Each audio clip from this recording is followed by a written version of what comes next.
gran parte del estado. Para llegar a la costa pasas por la región más pobre de México, que es la Sierra Sur.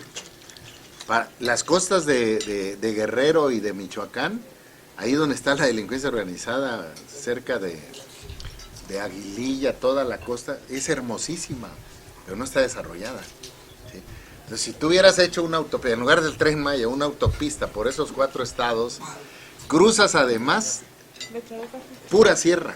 Esto es zonas indígenas, zonas de alta marginación, zonas de siembra de estupefacientes y zonas que se caracterizan por una enorme pobreza, alta marginación. Cuando tú metes este tipo de desarrollos, generas muchos empleos. La gente se puede emplear en el desarrollo turístico y tiene derecho a vivienda y tiene hospitales y tiene escuelas que no tienen ahorita. Una gente en la Sierra Sur gana más o menos 10,000 pesos al año. En un desarrollo turístico ganas 6,000-7,000 pesos. No es mucho, pero es lo que ganan en un año. Y si tú le metes a esas zonas pobres, en lugar de darles una dádiva, les pones invernaderos, por ejemplo, y los capacitas, se ponen a producir. Y además la gente de Oaxaca y de México sabe trabajar. La prueba es que cuando se van a Estados Unidos es de la mejor mano de obra. Son buenísimos en los invernaderos, son buenísimos en los campos, son buenísimos para sembrar, son buenísimos en las maquiladoras. Entonces, ¿por qué no hacerlo en Oaxaca, en Michoacán, en Guerrero, en Chiapas, en las zonas pobres del país? Estás gastando 400,000 millones de pesos tirándolos.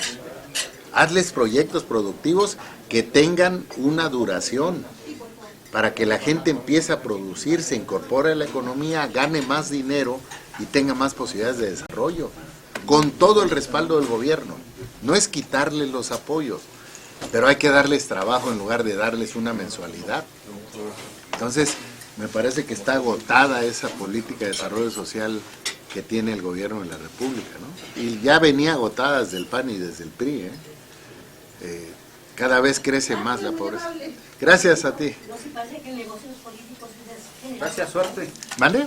Parece que el negocio de los políticos es generar más pobres. Si no, luego, ¿quién Pues va a- primero los pobres, diría López Obrador. Le encantan, pues está generando mucho más.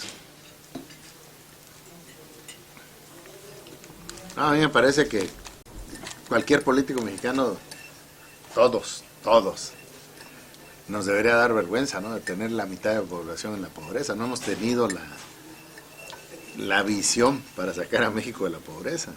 En eso todos tenemos responsabilidad. Le ha faltado efectivamente los asesores que le digan, ahí estás mal en eso, vamos a rectificar el camino, ¿Sí? porque están muy mal.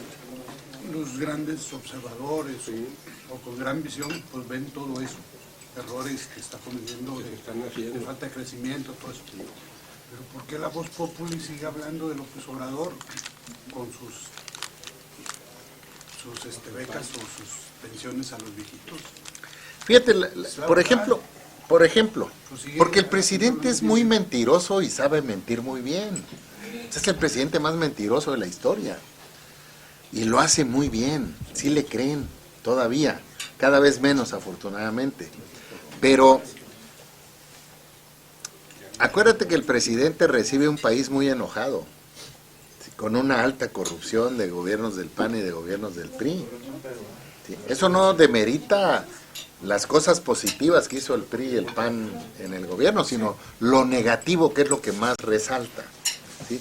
Y el presidente además le habló a la gente de lo que quería oír la gente. Y toda la gente pensó que realmente iba a haber cambios de fondo, en materia de seguridad, en materia de economía, que a todos nos iba a ir bien, y engañó a mucha gente. ¿Sí? ¿Qué sucedió? No hay resultados. Gobierna con puros delincuentes el presidente. Ve los gobiernos de Morena, son de veras de pena. Veracruz, Morelos, Guerrero, entre otros. Y coinciden muchos también observadores, analistas de este inicio de año y también en contra de los periodistas, contra tanto Sí, asesinato. claro, bueno, el ambiente de violencia que La hay. Casa Gris y sí, cierto, en estos de enero para acá se le ve avejentado a López Obrador, cansado. Y no solo eso, errático, desesperado. Mira, se le cayó el blindaje. Semanas negras que ha tenido. Se le cayó el blindaje, le estalló en su casa el problema. Con permiso, muchas gracias. Hasta luego. O sea, no ha podido recuperarse, ni se va a recuperar. ¿Por qué? Porque es cierto. O sea, pero además no es ajeno el presidente a lo que está haciendo su hijo o sus hijos. Siempre han estado metidos en ese tipo. Fíjate, el dinero de la campaña de López Obrador, el outsourcing, lo hacía el hijo con J. que es simular, hacer acciones de simulación para meter la campaña. Hay mucho cuestionamiento de dinero de narco en la campaña López Obrador. Es evidente el dinero del narco ahora que se está investigando de la campaña del año pasado de los recursos de Morena. Ahí están las investigaciones en el Instituto Nacional Electoral del uso de recursos de la delincuencia organizada. O sea, toda una farsa montada.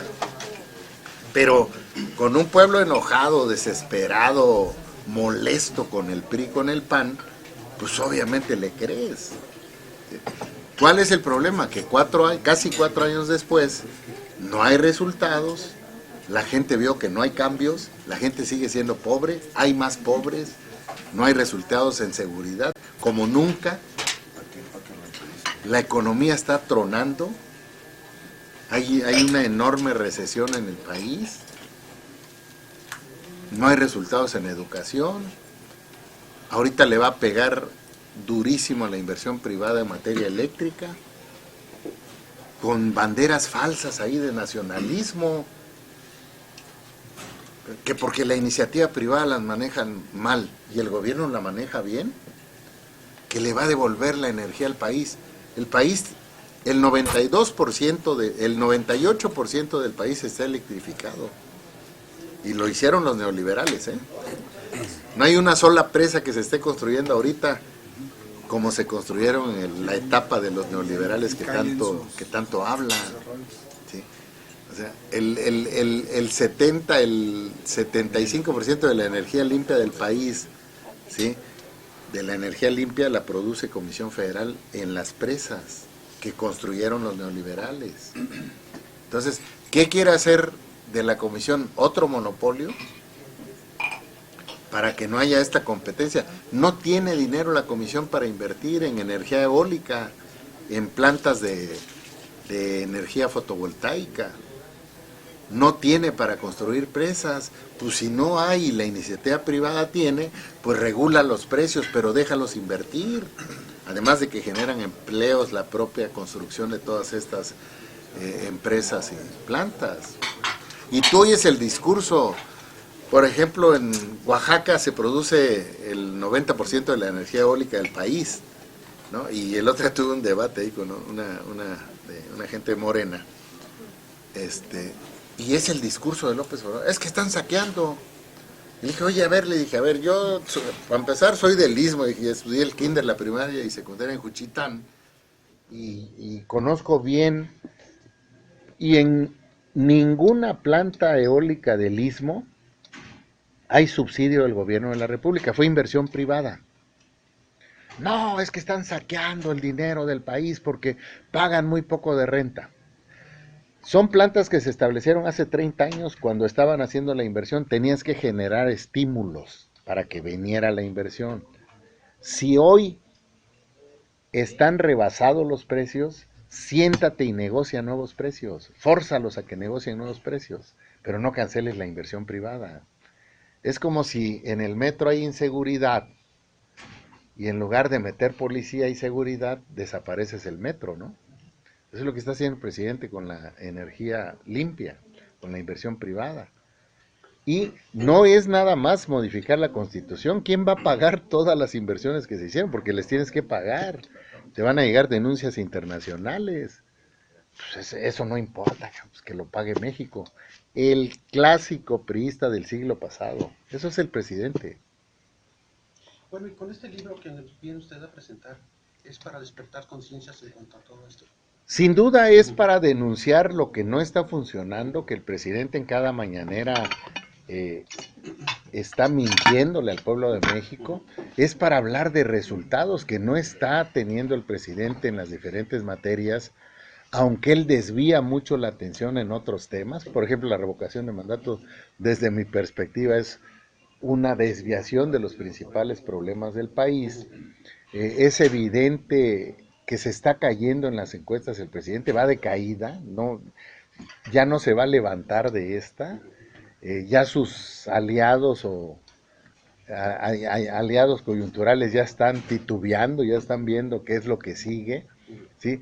Y me parece que el país no puede seguir como está llevándose por el presidente López Obrador. Entonces, no solo es una denuncia y una crítica, hay propuestas de qué hacer en un proyecto de nación en las diferentes materias, pero también una ruta hacia el 2024, ante una oposición totalmente debilitada, desdibujada, cooptada, desaparecida, como es el PRI, PAN, PRD.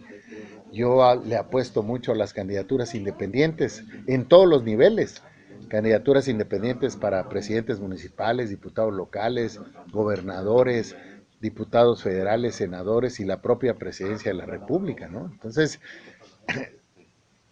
hay 95 millones de electores en el país, 5 millones de ellos son militantes de partidos, quedan 90, 20 millones reciben programas sociales, quedan 70, 30 millones son el voto duro de los partidos políticos, quedan 40. Esos 40 millones de mexicanos no son militantes de partidos, no son voto duro de los partidos, no reciben programas sociales, son mexicanos libres.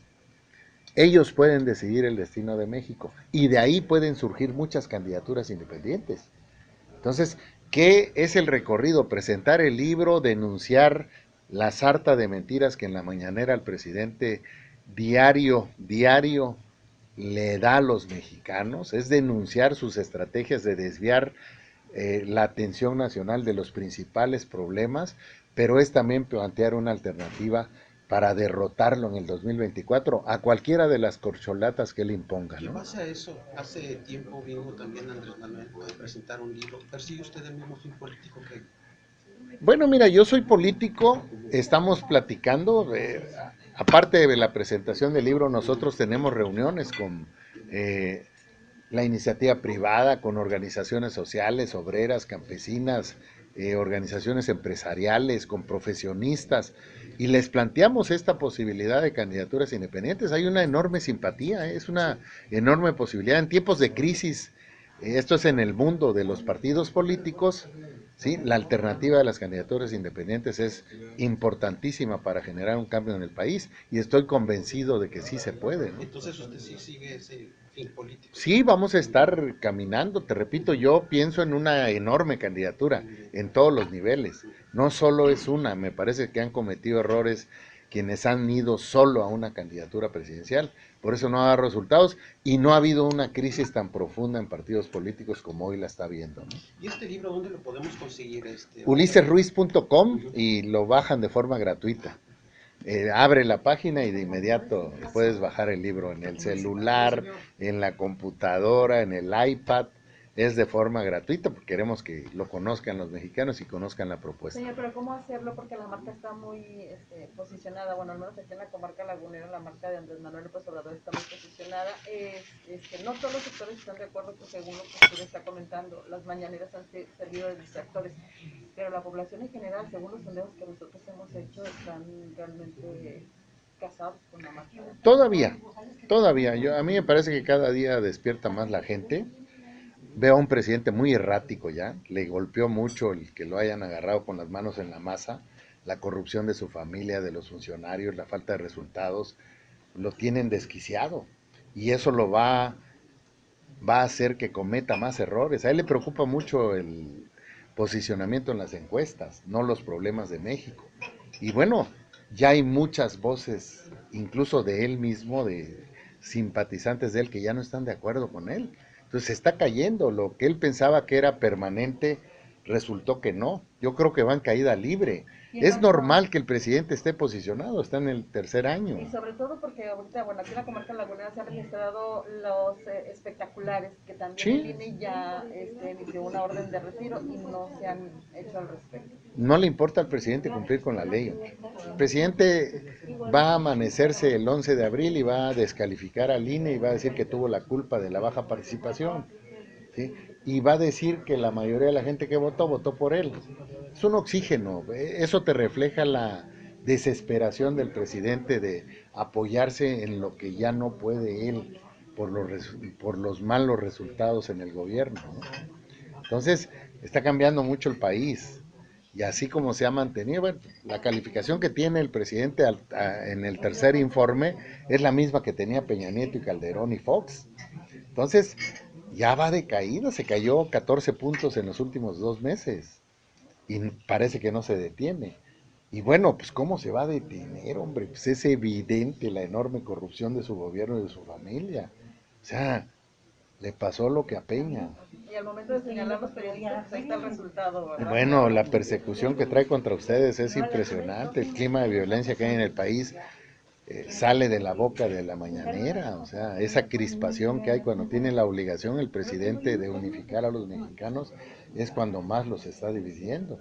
Y está generando este clima de la violencia en el estadio Querétaro, es parte de ese odio, de esa rencor que él suelta cada día en las mañaneras, ¿no? Entonces se refleja, pues, los periodistas muertos, pues es parte de sus seguidores ahí que provocan este tipo de situaciones como nunca se habían vivido en el país. Es gravísimo lo que les está pasando a ustedes, pero a muchos más en el país, ¿eh? No puede seguir así México, hay que rescatarlo. Gracias. ¿Vale? Puede presumir. Por el rescate de México. Le digo una cosa, yo estuve en otra conferencia cuando vino como candidato.